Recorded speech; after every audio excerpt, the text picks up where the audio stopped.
The great obsidian hall of Ironveil Keep was roaring. Not the quiet kind of celebration that lingers politely over wine and ends before midnight. The savage kind. The kind that shakes candles in their iron sconces and makes the stone walls remember every war they have witnessed. Warriors drove their fists against blackwood tables until the flagons jumped. The smell of roasted boar and spilled dark ale rose through every corridor of the keep, thick and warm and animal. Torchlight painted the great hall in copper and shadow, magnificent and merciless, the way Ironveil Keep had always been. Outside, the northern wind cut hard across the mountain ridges. But inside, the kingdom was alive and loud and drunk on its own greatness. Ironveil had just united 7 territories under one banner. For months of war, 38 wolves deployed. Not one grave dug on their side. It was the kind of victory that would be carved into the Undercroft stone walls before the week was out. But Selene was not in the Great Hall. She stood in the inner corridor, the long, cold passage that ran behind the obsidian hall like a spine, with a shawl she had retrieved for the elder healer folded over one arm. She had simply stepped away for a moment. She had simply needed the quiet. The celebration had a way of making her feel more absent than actual silence ever did. She had grown used to this, to being present in a room and invisible in it at the same time. 3 months in Ironveil Keep had taught her that. She was walking back toward the great hall when she heard it. Low, ancient, resonant in the way that very few sounds in the wolf world are resonant, not with volume, but with weight. The kind of frequency that lands in the chest before the mind has finished processing it. She knew what it was. Every wolf in every territory on this continent would have known what it was. The sound of a marking in progress, the sacred bond being declared, permanent and irreversible, witnessed and sealed. She told herself she had misheard. She told herself it was something else. The music from the great hall, perhaps, or the wind finding a gap in the stone. Then she saw the light. Amber. Bleeding warm and gold beneath the closed door at the end of the corridor, the door to the ceremony chamber, which should have been empty tonight, which had no reason to be lit, which had no reason to carry that specific, ancient glow. Her hand found the handle before her mind finished deciding. The door swung open. The candles were arranged in the sacred ring, 12 of them, placed with precise intention at the 12 points of the bonding circle. Witnesses stood in wolf armor along the walls, formal and still, their eyes forward. The cedar and ash scent of ceremony filled every corner of the room. And at the center of it, Kael. Broad in his dark alpha armor, the silver crest on his chest catching the candlelight. Jaw sharp. Posture certain. The kind of man who occupied a room the way mountains occupy a skyline, simply, completely, without asking permission. His hand was raised. And at the base of his palm, burning gold against pale skin, the mark was already forming. Lyra Voss stood before him with her throat bared. Her dark hair fell loose over one shoulder. Her red gown caught the candlelight like something on fire. She was not looking at the witnesses. She was not looking at the sacred ring or the 12 candles or the ceremony she had spent 4 years engineering. She was looking directly ahead, at the future she had constructed, at the throne she had positioned herself to occupy, at the hollow victory she had not yet understood was hollow. She was smiling. Selene stood in the doorway. She did not scream. She did not reach for the door frame. She did not make a sound at all, because she was past the point where sound would help, and because every wolf in this room had watched 3 months of her marriage without once intervening, and she would not give any of them the satisfaction of watching her break. She counted. For seconds. She stood in the open doorway for 4 seconds and understood everything. The timeline fell into place with the quiet, devastating logic of a thing that was always true and only now visible. Every managed distance. Every careful positioning. Every moment Kael had been guided toward one woman while another stood at the edges of his vision, patient and waiting and entirely certain of the outcome. Then she stepped back. She closed the door. Softly. She closed it softly because there were no words that would not be argued with, No confrontation that would not become a spectacle, and she had been invisible in this kingdom for 3 months. She knew how to use invisibility. She walked back through the corridor. She returned to the great hall. She found the elder healer and delivered the shawl with a warm apology for the delay. She poured wine for a pack lord who introduced himself like a stranger. They had met twice, at dinners she had organized. She stayed for another hour. She smiled at the right moments. She nodded when warriors spoke. She was perfectly present and perfectly invisible, which she had learned were the same thing in Ironveil Keep. And somewhere beneath the soft silver gray of her gown, 11 weeks along, the air of Ironveil Kingdom turned quietly in the dark. No one looked at her. No one noticed the Luna of the most powerful wolf kingdom on the continent standing in the firelight with the ruins of her world settled quietly on her shoulders and something irreplaceable growing beneath her hands. No one in that blazing hall understood that the woman they had decided was temporary was carrying the one thing that made all of their futures possible. She breathed in. She breathed out.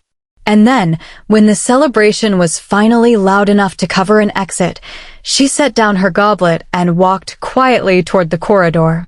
Because by the time the sun rose over Ironveil Keep, Selene Virelith would be gone. And the throne she left behind would finally understand what it had thrown away. Before we continue, you just watched a woman walk in on her husband marking another woman. You watched her close that door softly. You watched her hold herself together in a room full of people who were supposed to protect her and didn't. And you felt something. I know you did, because you're still here. Now here's what I need you to understand. I put everything into building this story for you. Every detail. Every silence. Every word Selene didn't say. And the only thing that keeps me able to do that, the only thing that keeps this kingdom alive, is you hitting that subscribe button right now. Not later. Now, before you forget, before the algorithm buries this and you never find your way back. If you subscribe, you are telling me this story matters. And I will never stop writing it for you. If you're not ready to subscribe yet, I understand. But do me one favor. Go to the comments right now and tell me why. Tell me what's stopping you. Because I read every single one, and your reason might be the thing that makes me write the next chapter faster. Now let's go back, because Selene is sitting in the dark, and what she's about to decide is going to change everything. 3 months. That was how long it took Selene to learn that invisibility was not something that happened to a person, it was something carefully constructed around them. She had attended every feast. Sat at the long table with her hands folded in her lap and her back straight, the way her mother taught her, and watched the candles burn and the wine flow and the laughter rise like smoke toward the vaulted ceiling. Kael would catch her eye across the table sometimes, not with warmth, but with the acknowledgement of a man confirming she was still present. A nod. A formal tilt of his chin. Thank you for attending. As though she were a visiting dignitary. As though the chair she sat in did not belong to her by blood right and bond. The council rooms were worse. She would appear at the door and some hand, always a different hand, never traceable to anyone in particular, would redirect her. The Alpha is in deliberation, my Luna. Perhaps the Eastern Garden? And she would go to the Eastern Garden because she was new to Ironveil and she was trying to be patient, and patience in a strange place looks a great deal like submission if no one is watching closely enough to tell the difference. She was watching closely enough. She had memorized Ironveil Keep the way she memorized everything that mattered, not as a home, but as a structure. Which corridors connected to which? Which stairwells were unwatched? Which guards rotated at which hour, and which ones paid attention to their posts, and which ones thought about their suppers. She did this quietly and without drawing notice, because that was what you did when the ground beneath you felt uncertain. You mapped the exits before you needed them. And then there was Lyra. Selene had noticed her before she noticed the red dress or the golden hair. She had noticed the positioning. The way Lyra materialized in Kael's line of sight with the precision of someone who had calculated the exact angle in advance. The way she was always available, always drifting to the edge of whatever silence Selene was not invited to fill, like she had memorized the gaps and made herself fit them. Selene had watched this for weeks and filed it somewhere cold and careful because she did not yet have enough information to understand what she was looking at. She thought, ambitious woman. She thought, someone who wanted what I have. She had not yet understood that someone had been building this for years before she arrived. She understood it now. She was sitting on the edge of the bed in the dark, her hands resting in her lap, her breathing slow and deliberate. Behind her was the closed door of her husband's chamber. On the other side of that door, amber light still glowed warm and undisturbed under the crack. She had stood in that corridor for a long time, long enough to hear laughter, low and certain, the laughter of two people who had stopped pretending to be careful. She did not cry. She had not cried at 12 years old either, when her pack fell, and she stood in the rubble of everything she had known and looked at what remained with clear eyes and a steady pulse. She had counted what she still had. She had made a decision. She had moved. She sat in the dark of a room that had never quite felt like hers and did the same thing now. She thought. And somewhere beneath the thinking, quiet as a held breath, a truth she had been carrying for 11 weeks settled into her chest like an ember, small, insistent, and completely hers. If you are still here, if this has already reached into something in your chest and pulled at it, I want you to know that you are exactly who this story was written for.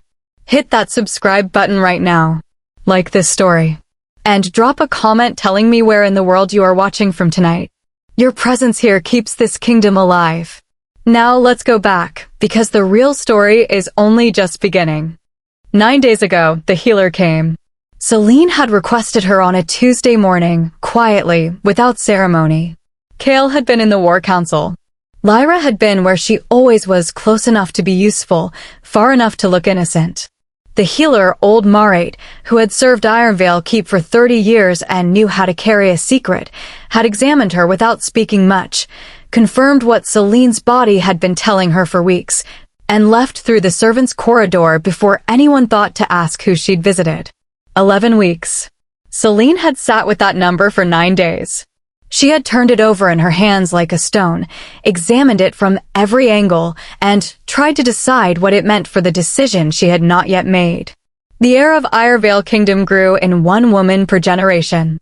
That was not sentiment, it was biology, sealed in the succession scrolls in the undercroft beneath the keep, written in the careful ink of archivists who understood what it meant that the Dravenmore bloodline did not divide.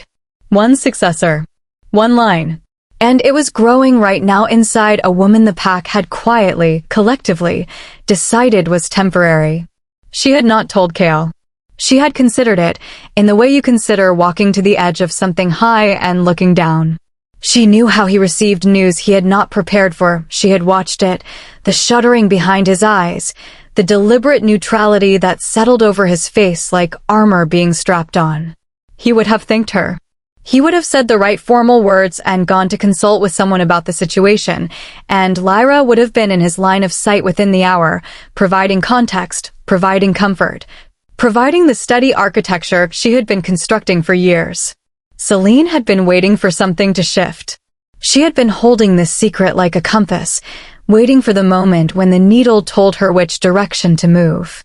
Tonight, standing in the corridor with amber light burning under the wrong door and laughter she was never meant to hear drifting soft and damning through ancient stone, she understood that the shift had come.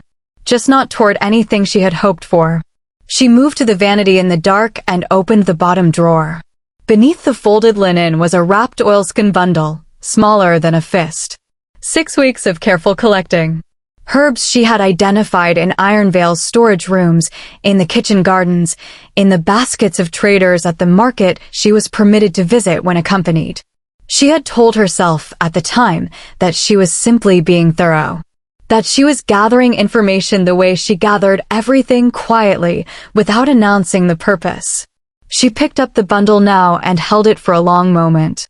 She set it on the traveling pack at the back of the wardrobe, the one she had kept from her years at Virelith, small and dark and made for moving fast, and placed it carefully at the top. Then she stood very still in the dark room and listened to Ironveil keep breathe around her. The distant murmur of the feast finally quieting. The rotation of the night watch in the east courtyard. The amber light still burning, patient and certain, under the door down the corridor. I will not stay, she thought. A decision made with cold clarity, the same kind she had used at 12 years old, when she looked at everything that had been taken from her and chose what to build from what remained. She began to move. She did not run. Running was for people who had not prepared. Her mother's ring first, the thin silver band in the vanity drawer that no one in Ironveil had ever asked about because no one in Ironveil had ever thought to ask about anything that was hers. She slipped it onto her finger and felt it settle like something clicking into place. Then the traveling cloak, dark wool, practical, hers since before Kael and Ironveil, and the life she had been brought here to perform. She pulled it across her shoulders and felt, for the first time in 3 months, like herself. The pack was already prepared. She had not consciously admitted that to herself until now. She moved through Ironveil Keep with the unhurried deliberateness of a woman who had spent 3 months memorizing its bones. She knew which corridor connected to which. She knew the east stairwell was watched, and the north one wasn't after the second hour of night. She knew the kitchen passage ran adjacent to the Great Hall's outer wall, and that the Great Hall at this hour would be emptying, the last of the celebration fading, fires guttering. The wolves who had drunk and laughed and watched the Alpha King mark another woman drifting toward their chambers, satisfied and unbothered. She passed through the kitchen passage without being seen. She came out into the Great Hall from the servants' entrance and stopped. It was nearly empty. A few low fires. The long tables still scattered with cups and platters. The banners of Ironveil hanging still in the cold air. At the far end of the hall, massive, dark, carved from the same ancient stone as the mountain it had been cut into, Kael's throne sat empty. Selene walked to it. She reached into her cloak and removed the Luna crest, the silver insignia that had been pressed into her palm the day she arrived, the symbol of a role she had occupied without ever truly being allowed to inhabit. She looked at it for a long moment. She thought about the feasts, the council doors, the eastern garden, the amber light. She set it on the throne, cold silver on dark stone. She stood back and looked at it. Something in her chest completed itself, a door closing, not in grief, but in the finality of a woman who has decided what she will not carry forward. Then she turned and walked toward the main gates. The night watch saw her. She did not hurry. She did not look away. She met the guard's eyes and walked through the open gates with the steady authority of a woman who belonged everywhere she chose to stand. He said nothing. Of course he said nothing. In 3 months, no one had ever thought to watch for the Luna leaving, because in 3 months, no one had truly believed she might. The forest opened in front of her, dark and enormous and indifferent, the way wilderness is always indifferent, offering nothing but the truth of what you are made of. Selene took her first breath outside the walls. The cold hit her face like a hand, clean and sharp, mountain air that owed nothing to anyone. She pulled it in all the way to the bottom of her lungs. Then she adjusted the pack on her shoulders, set her chin level, and walked into the trees. Behind her, in a chamber lit by amber warmth, no one noticed she was gone. Not yet. Kael woke at dawn to the cold. Not the cold of the room. Ironveil Keep was always cold, mountain deep and stone-boned, but the cold of the left side of the bed, which was empty in a way that registered somewhere below thought, somewhere in the animal part of him that knew, before he was fully conscious, that something was wrong. He dressed quickly.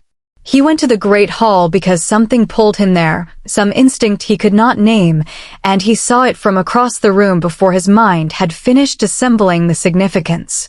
The Luna crest. Cold silver on dark stone. Sitting on his throne with the quiet precision of a statement, not a mistake. Ronan arrived within minutes. He looked at the throne. He looked at Kael. He said nothing. They spoke to the gate watch. She walked. She carried a small pack. She was not running. Kael stood at the open gates and looked at the treeline for a long time. The morning was pale and windless. The forest gave nothing back. By mid-morning, the pack knew. It moved through Ironveil Keep like current through water, whispered, confirmed, whispered again, growing in weight with every telling. The Luna is gone. The reactions were what mattered. Some wolves went quiet in the way people go quiet when they realize they are implicated in something by their silence. The older warriors looked at their boots. And Lyra received the news with a composure that was, for the first time, slightly too composed. Kael watched from the doorway of the study as she accepted the information, tilted her chin, and began, almost immediately, as though she had rehearsed the pivot to reframe. The Luna's departure as validation. The arrangement as natural resolution. Kael's bond with Selene had always been provisional, hadn't it? Her voice was smooth. Her positioning was perfect. And Kael, watching her work, felt something cold and clarifying move through him, the sensation of seeing a mechanism laid bare for the first time, all its gears and intentions suddenly visible. Ronan came to him when the public rooms were empty. He spoke for a long time. About what he had watched for 4 years. About Lyra's movements. About the slow, patient business of a woman who had understood, long before anyone else, that influence was not seized, it was constructed. Distance planted between a man and his mate like seeds in careful soil, tended quietly, watered with managed implications and shaped truths. Ronan spoke and Kael listened and did not interrupt, because what Ronan was describing had the terrible, clarifying quality of something obvious in retrospect, the thing you cannot unsee once it has been named. When Ronan finished, the study was silent. Then Kael said, "The healer. The one who visited her 12 days ago." Ronan's expression shifted. Just slightly. Just enough. She came because Selene requested her. The silence that followed was absolute. Kael was out of his chair before Ronan finished the sentence, moving toward the door with the focused, terrible energy of a man who has just understood exactly how much he has already lost and is not yet certain whether he can find his way back to it. Before we go any further, because Selene just walked out of those gates alone, pregnant, in the dark, with nothing but what she carried in her own 2 hands. And somewhere out there, right now, someone who watched this exact moment is going to close this video and move on with their day without subscribing, as if this story didn't just reach into their chest and rearrange something. Don't be that person. Selene didn't give up when every single door was closed in her face. The least you can do is press one button. Subscribe. Like this video. Share it with someone who needs to hear a story about a woman who refused to stay invisible. And if you genuinely, truly, cannot bring yourself to subscribe today, then I want you to go down to the comments and explain yourself. Tell me what Selene would have to do to earn it. Because I will be reading. And so will everyone else. Now let's continue, because on the other side of those trees, a woman is about to build something extraordinary from nothing, and you do not want to miss what Kael finds when he finally gets there. The letters were not dramatic. That was what made them devastating. They were patient, methodical, written in a careful hand that never said anything that could be read as treason if found by the wrong eyes, but which, laid out in sequence, read in order, placed against the timeline of Kael's marriage, assembled into something undeniable. Ronan's wolves found them in the Undercroft on the 12th day of the hunt, for years of correspondence between Lyra and figures inside and outside the kingdom. Former advisors, peripheral nobles, 2 members of the council who had since been promoted to positions they should not have held. One letter read, "He is more manageable when she is uncertain. Keep her uncertain." Another, dated 3 weeks before Selene arrived, "The garden redirects work best. She will believe she chose to go there." The words were measured, careful, scrubbed clean of anything overtly damning. But stacked together, in order, they told the story of every closed council door, every feast Selene had sat through alone, every morning she had woken in a marriage that felt like a draft from a window she could never find. None of it had been accident. All of it had been tended. The marking had not been a decision. It had been the final step in a sequence that began before Selene ever set foot in the keep. The intelligence reached Kael on the 15th day, carried north by a hard-ridden courier through mountain passes that were not kind to horses or men. He read it by firelight in the ashfin, his back to the trees, the cold coming off the ground in waves. He read every page without speaking. The fire crackled. His two trackers kept their distance, watching him the way you watch something that might break and wants privacy for it. He set the last page down. He sat very still. His jaw was tight, both hands flat on his knees. He stared at the fire and did not move for a long time, long enough for the logs to shift and the light to change, and anyone who knew him would have recognized that stillness for what it was. Not calm. Containment. The bond pulled north. It had been pulling north for 15 days, a thread in his chest, thin but relentless, drawing him toward a woman who had walked into the forest alone carrying a secret that rewrote everything. He stood up. He kept moving. The 41st day. The bond had been a thread, now it was a rope, pulling him through the deep old growth where no pack's authority ran and the trees were older than the kingdom. He moved through it like a man through water, his trackers silent behind him, all three of them past the point of conversation. Past the third ridge. Into the dark and the cold and the ancient indifference of the ashfin's heart. And then he smelled wood smoke. Nearly smokeless, carefully tended, the fire of someone who did not want to be found and had learned exactly how much wood to use to stay warm without announcing herself to the sky.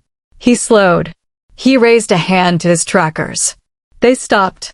The shelter materialized through the pines like something that had always been there, small, stone, half hidden by a screen of deliberately arranged branches that would mean nothing to a careless eye. A line of washed cloth hung between two trees. A wood supply stacked with the precision of someone who understood winter. Dried herbs hung in the doorway, bundled and tied, the same ones he now knew she had been collecting for months. This was not survival. This was life. Chosen. Built with her own two hands, in the middle of nowhere, from nothing. Something in Kael's chest cracked open. Then the doorway moved, and Selene stepped out. She was straightening from something she had been tending inside, and when she saw him, she went completely still. He watched the stillness move through her, not fear, not collapse, but the gathering of a woman who had been alone for 41 days and had become, in that time, harder and clearer and more fully herself than he had ever seen her. She was 5 months visibly pregnant. Her chin was level.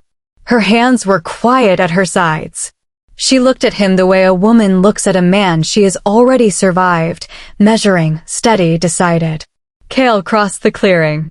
He stopped 3 paces from her because 3 paces felt like as far as he had the right to go without her permission. He looked at her, really looked, the way he had not looked in 3 months of managed distance and arranged absence, and he saw her. He saw what she was carrying. And the world rearranged itself around him, quietly and completely, the way it does when you finally feel the full weight of your own failure. You came, she said. I would have kept looking forever. She held his gaze, not softening, not giving him anything he had not earned. Forever is a long time. I know, he said. I know what I said. I know what you heard. And I need you to know that it was not the truth of what I feel. It was the words of a man being carefully managed by someone with an agenda, someone who spent 4 years building every distance between us. I was too proud to see it. He stopped, breathed. I'm sorry. No explanation wrapped around it. No justification sewn into the seams. Just the words, bare and direct, the way an apology only means something when it costs the person saying it something to say.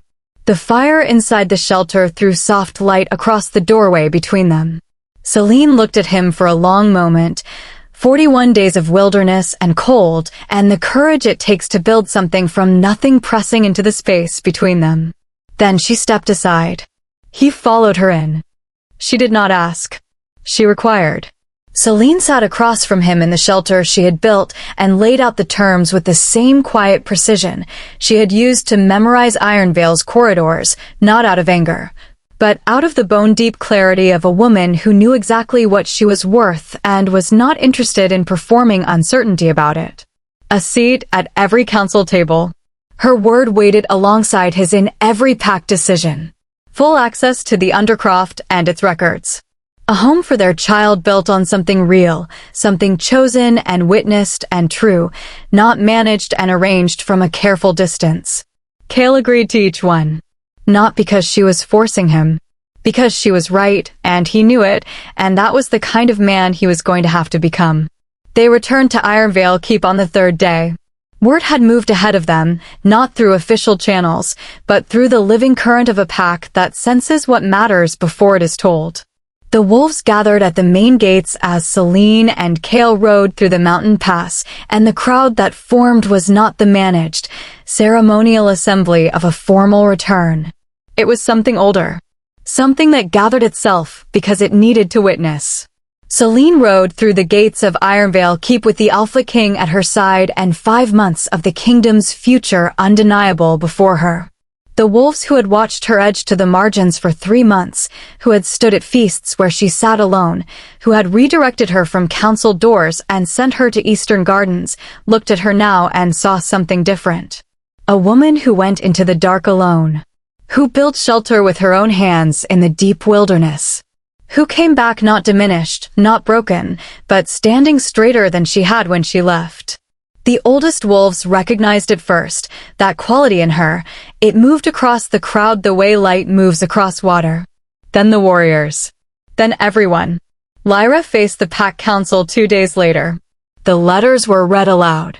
All of them, 4 years of careful handwriting stripped of every protection context had once given it, laid bare in sequence in the same chamber where pack law was made and broken. He is more manageable when she is uncertain. The room went very still at that one. A council elder set down his water cup and did not pick it up again. Witnesses were called. Each one confirmed what the documents already showed. Lyra sat through it with the composure of a woman who had prepared for every contingency, it turned out, except the one where Selene did not fall apart. When the final letter was read, the room was silent for a long moment. Then the verdict came. Stripped of every title. Removed from the kingdom. Not destroyed, that was not what justice required, and Selene had never been interested in destruction, but removed. Completely, permanently, precisely. The pack council stamped the seal on the order, and Selene watched it from the seat to Kael's right, the seat that had been technically hers for 3 months, that had stood empty while she was quietly kept from it, that now held her weight without ceremony or apology. She watched the last piece of the architecture come down, and felt something in her chest settle with a finality that was almost physical. Like a door that had been left open a long time, finally closed. Kael reached across the table and set his hand over hers. She turned her hand and held it. Their son came on a winter morning 5 weeks later. They named him Kaelin Dravenmore, heir to Ironveil, the only heir there would ever be, and in the dark of the birthing chamber, with the fire low and the rest of the world held at a distance, Selene held him against her chest and spoke to him the way she had been speaking to him for months. Her voice was quiet and direct and did not perform anything. "Hello," she said. "I've been talking to you for a while. You're going to be all right. I know that because I've been here before in a different version of this, and I got through it. So we will too." Kael stood at the foot of the bed and watched his mate hold their son and say things that were not meant for anyone else to hear, and something moved through him that he had no name for, not pride, not relief, something older than both. This was what he had almost let be taken from him. Not a throne. Not a legacy. This room. This fire. This woman and her quiet, unbreakable voice in the dark. For 3 days, the kingdom was still, and the keep was warm, and Kaelin slept in the certainty of a child born into a love that had been tested and had held. On the 4th day, a rider arrived from the northern border. The message bore no seal. But the handwriting Ronin recognized it before he finished the first line, and the color left his face in a way that Kael had only seen once before, in the aftermath of battle. He crossed the great hall with the letter held carefully at his side and closed the study door behind him. He looked at Kael for a moment before he spoke, the way a man looks at someone when he is deciding how to say something that cannot be unsaid. "She's not gone," Ronan said. Kael went still. "Lyra." Ronan set the letter on the table. She was not removed to the outer territories. She was intercepted 3 days east of the border by riders bearing the crest of the Ashvin Conclave. He paused. "Kael, the Conclave has been collecting the displaced for 2 years. Former nobles, stripped titles, grievances. Someone has been building something out there." He stopped. His jaw tightened. "And the letter says she arrived with documents. Undercroft documents. Not copies." The room was silent. She took the succession scrolls. Kael stood.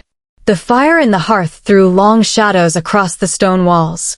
Down the corridor, in the warmth of the chamber he had almost not been given, Kaelin Dravenmore, heir to a kingdom, bloodline in living form, slept in his mother's arms, entirely unaware that somewhere beyond Ironveil's walls, someone who had spent 4 years learning the shape of everything they loved had just taken the one document that could unmake it all. And in the deep silence of the northern dark, whatever the Ashvin Conclave was building, it now had a name to build around. His son's name. "Before I let you go, Lyra has the succession scrolls. She is somewhere in the northern dark right now, inside an organization that has been quietly collecting grievances and stripped titles for 2 years, and she is holding a document with Kaelin Dravenmore's name on it, the only heir Ironveil will ever produce. And you just watched his mother fight through fire and wilderness and betrayal to bring him safely into the world. And I am not going to tell you what happens next to a stranger. Subscribe. Right now. Because the next chapter is coming, and I will not be held responsible for what it does to you if you have been here from the beginning. Hit the bell. Turn on every notification. And then go to the comments and tell me, are you Team Selene from the start, or did it take you until the shelter scene to fully commit? I need to know. And if you are one of those people who watches every single video, feels everything, and still hasn't subscribed, please go to the comments. Explain yourself to the class. We are waiting. Selene is waiting. And that baby in the dark deserves better than a silent lurker. The next chapter is already being written. Don't get left behind.